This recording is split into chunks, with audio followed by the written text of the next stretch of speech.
What is going on YouTube? This is Acid Roots. So I'm going to review the third album by Alice in Chains. Basically, this project is called Alice in Chains Self-Titled, and it came out in the fall of 1995. So the thing about this particular project is it came out after a slew of EPs and pitches like that in like the early 90s as far as that particular kind of went. Now, Lane Staley, the lead vocalist of this particular band, was kind of going through drug addiction problems around this particular time, so he was less and less available and having worse and worse health as that particular kind of happened as he started to phase out and just eventually led to his death and pitches like that with the unfortunate consequence of that. Really kind of horrid thing. But I look after it.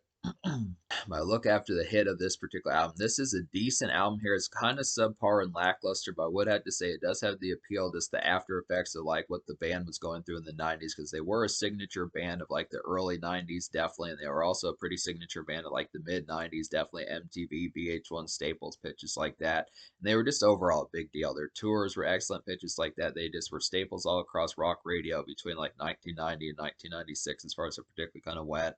Lane Staley was a superstar. Jerry Control is a superstar. Some of those have pitches. The rest of the band were as well. It's just kind of the concept that the malaise and the anguish of this particular album kind of outstrips most of the quality of it. Now, I feel like just the characteristics, kind of similar to like Nirvana in 1993 in their final days. I feel like the pitches behind this has a lot of appeal. That this is pretty like luminescent or just luminous as far as that would particularly kind of happen. Just within the aspect of saying it's just the appeal and the overall characteristics of this album is pretty shrouded. That even if this score does not get a very high score of this project for me, I would still have to say it's a pretty shrouded in this overall excellence that this album particularly kind of has just based upon that aspect. So I just would have to say it's a pretty quality album here just to kind of get it's a relatively quality album here to kind of get. This is a grunge staple. This is the last reminiscent pitch of like some Lane Staley type stuff as far as that particularly kind of goes. It's a good enough project to be able to see some of that as far as that were to particularly kind of happen. It's just the unfortunate thing that it just doesn't have more quality because there's a lot of lengthy songs on here. There's some different kind of production values and stuff like that. This amount to something that just doesn't lead as much with like the sheer addictive quality of like Dirt from 1992. I'd have to say that's just the overall better album. That might be overall or that might be overall Alice in Chains' best album. I'd have to say the riffs, the overall appeal, and the instrumentation of that particular album, Dirt, is just not quite as appealing on this project. This has a lot more, not necessarily lighthearted, but just kind of more swirled of just like anguish, kind of malaise about it that just doesn't always work. There's some summery kind of haze type songs on here that have their relative appeal about it, but I just would have to say it's just kind of the concept. I don't want to say that this particular project is more lighthearted than Dirt is in particular, but I would have to say it just has a differential sort of appeal. It's a little bit more like Jar of Flies, kind of like a combination between Jar of Flies and Sap a little bit, with like a little bit more like the darker aspects. They really don't return to songs of like Wood and Them Bones and some of those type ones, and I would say Angry Chair and and I would say songs like Angry Chair and some of those type ones. It's just the concept about it, the horrifyingness about this particular project is just more in like the lyric composition, the lifestyle that was around this particular time, more so than the actual composition and like the sonic type stuff. I would have to say in particular. I mean, you would think that this would have been one of their darkest albums in like a certain way. It kind of was because it was one of the darkest times for them, but it just didn't translate to that effect kind of being quite as rampant just with this particular project. It felt like Dirt. It felt like Dirt was the worst era of those particular two ones, but this one just has. I mean, like when I look up some critic reviews of this particular project, it said that like this was a more mature type project. And I look after it, where I was looking for was just more like the appeal, like the ones, the radio rumblers, the summer hazers, and pitches like that. Some of those type of appealing songs that had like the after effect of the appeal songs like Rooster and Them Bones and Wood and Angry Chair and some of those type ones, and all the hits off of Dirt as far as that particular one, because that particular album got to like the sixth single. There were at least five, six, seven songs even that got regular rotation as far as talking about what happened, with like that those particular days. I mean, it was a pretty predominant album between like 92 and 94 as far as that particularly kind of went for like the aspect, as far as what that particularly went for like the aspect of this dominant radio factor as far as that kind of went. It was just a more definitive and kind of memorable type time. Not to say that this album is not memorable, but this is the impact of like the deterioration that kind of happened with it. This is kind of the thing, but it's still signature, I would have to say, just not as signature. I mean, I feel like, in my opinion, I feel like this album's more subpar, but it is like the last batch of like Alice in Chains is their original format that kind of happens. It's just the fact that the rhythm was just kind of not as aligned this time and things like that, I'd have to say. I mean, obviously, I looked up some information on this particular album, and it said that Jerry Control said it was like pulling hair out trying to get this album to have the arrangement of just kind of being arranged. So it's this kind of concept. Obviously, probably, I mean, not to say that like that was a problem, just, due to Lane Staley and the problems that he was having around that time. It was just kind of concept, this the mess that kind of went along with it. But yeah, I look at, I mean, the composition of it resulted in something that just is defining. That's just kind of the aspect I look after is defining like the aspect is because, just getting anything from Alice in Chains just based upon the impact. In some cases, you would feel like Dirt would be their most recent album just because of the fact that Lane Staley, they just didn't tour after like mid 1993 or something. So the subsequent projects that they put out were just, of course, statements just because it's like, hey, despite these turmoil and problems we're going through, they still managed to get some new material because they could have just quit with Dirt, and that could have been the last one, considering that that's when the problems arose as far as that particular kind of went. But luckily, we got a few more projects, but I look after it.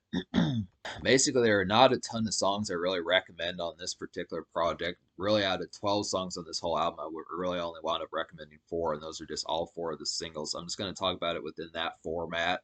Basically, the 4 singles would be Grind, Heaven Beside You, Again, and Over Now. Now, Over Now was kind of more of a single on like the MTV Unplugged album that came out in the summer of '96. The performance was performed in the spring of 1996. I reviewed that particular album, the Alice in Chains Unplugged.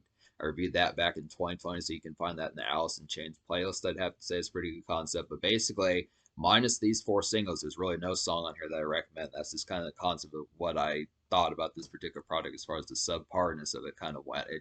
There were too many lengthy songs on here, too many songs that just didn't have like the attractive kind of production arrangements. It felt like a bastard stepchild compared to like the concept of what like Alice in Chains Dirt was from 1992. It just didn't have the single appeal. The songwriting was just not as wholesome. Just the concept.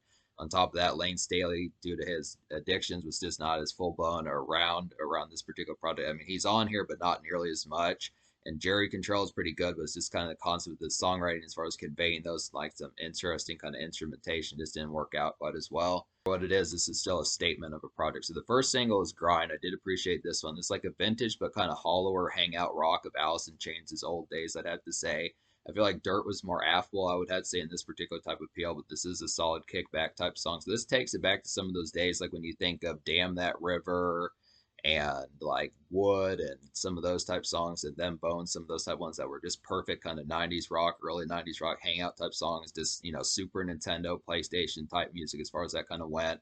Back in those days, it's the typical kind of fanfare of early 90s hangout sessions, just that sort of fanfare and just things like that. I'd have supposed to some real good appeal venue type music, just some great for that. This is like the only real song where they do that. Most of this is just kind of summer stretchers. A lot of these are just more Heartland rock kind of attitude type songs. I'd have to say they're not quite as much wanting to kick back and steam a blunt, some of those type pitches, have some beers, some of those type fares. So this is really like the only song. I mean, there's 2 of them. Again, it's the only other one I know that has that relative appeal.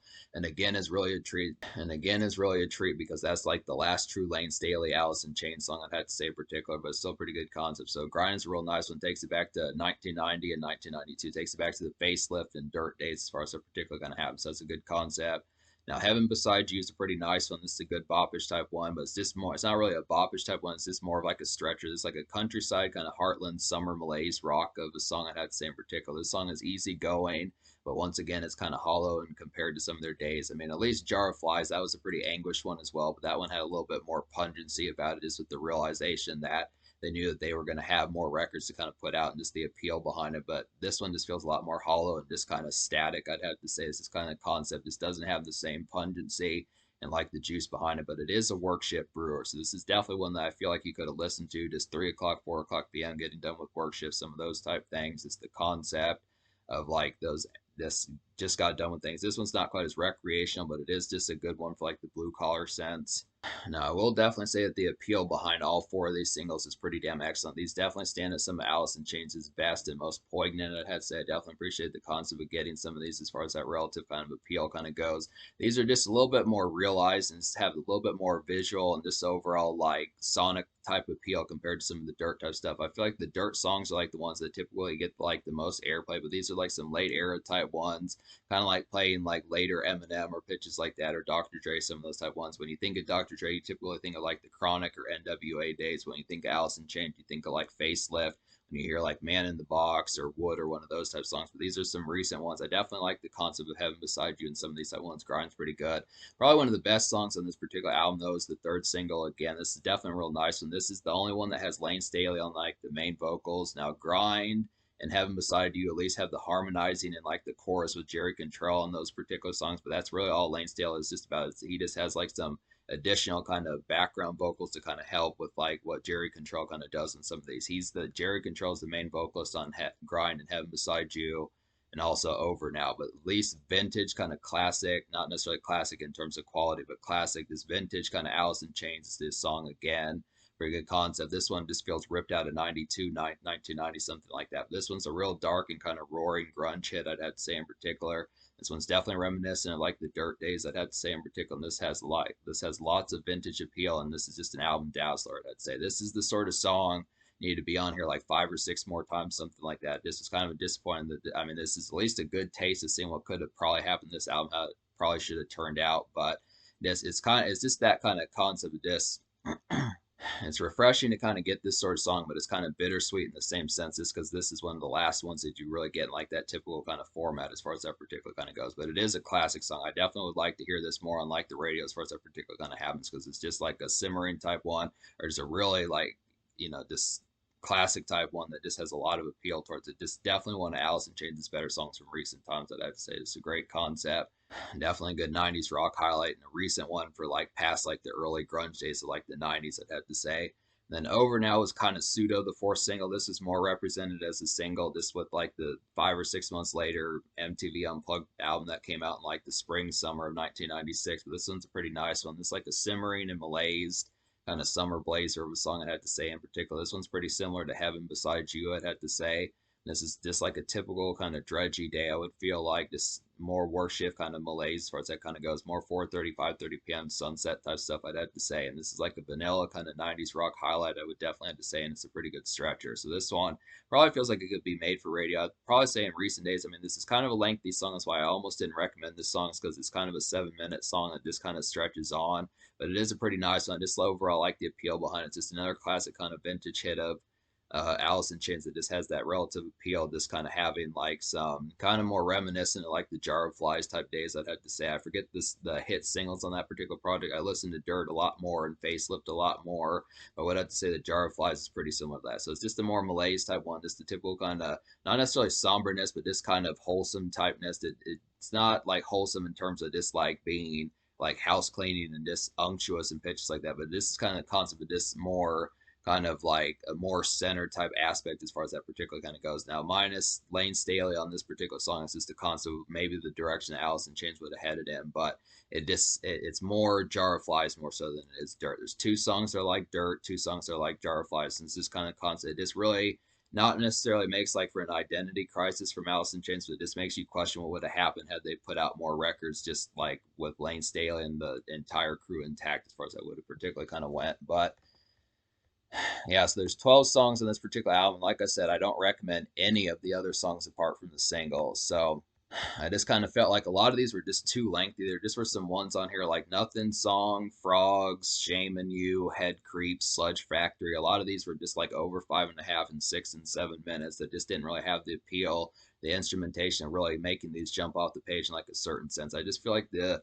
overall construction, their songwriting in their early days was just a lot better, and it's a disappointing concept because you want to see some of this just because they have the tactfulness and the elements to be able to make this quality type music, but they were just kind of damaged on this particular album. It's just the turmoil, the internal type things, which makes it appealing just within the concept of saying that they were like works of art. They were like poetry in motion around this particular time. But it's just kind of the concept that it just did not, and just didn't translate to like the songwriting that had the compellingness that it did in Dirt and Facelift days and even Jar of Flies. So this kind of concept, they just had a little bit more range better. It's just kind of like not necessarily like a swan song, but just kind of like just an update, just in terms of like something where you get an update and something you're probably not going to get an update again from.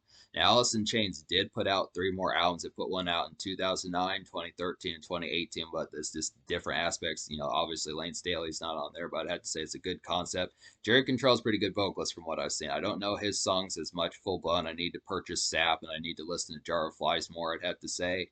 But I look after these are some good concepts. I definitely did like Heaven Beside You and Grind, I'd have to say, and Over Now is a pretty decent one, despite the fact of it being a lengthier song. But I would have to say, me basically recommending a third of this particular album, 4 out of 12 on this particular album. I'm going to go ahead and give this album like a 3.75 out of 10. I would want to give it a higher score, but it's just kind of constant. There's just not nearly enough songs in here. There's really no album cuts that have any quality.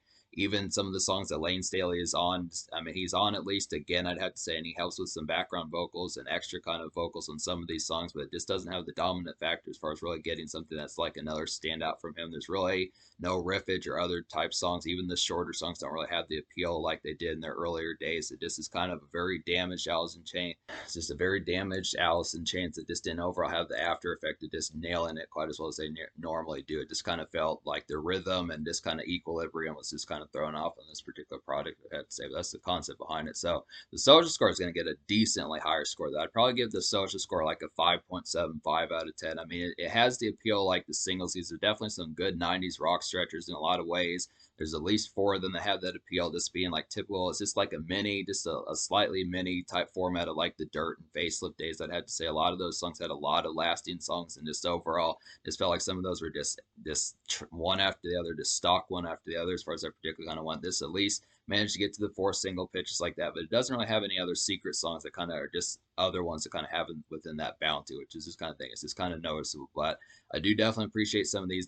These are just like a more recent update and about as recent as you're going to get with Lane Staley era Alice in Chains for some of these hits that are just kind of underappreciated nowadays. Have some of that relative kind of dark grunge type feel like their old days. That I have to say is this kind of concept this is the most recent update behind it. I'd have to say so that's the concept. But in terms of the future, like Alice in Chains has dropped like 3 more albums. Not with Alice in Chains has dropped 3 more albums. I'm gonna have to get to those down the road as far as that particular kind of happens. I'd have to suppose this is some good concepts here to be able to get, but I mean, this is kind of somewhat of a lackluster album. It's still worth purchasing just because of the concept of this being like the continued days of like what the original band kind of was and stuff. Jerry Cantrell and Lane Staley do an excellent job on here within the certain sense, at least in the singles format, I'd have to say.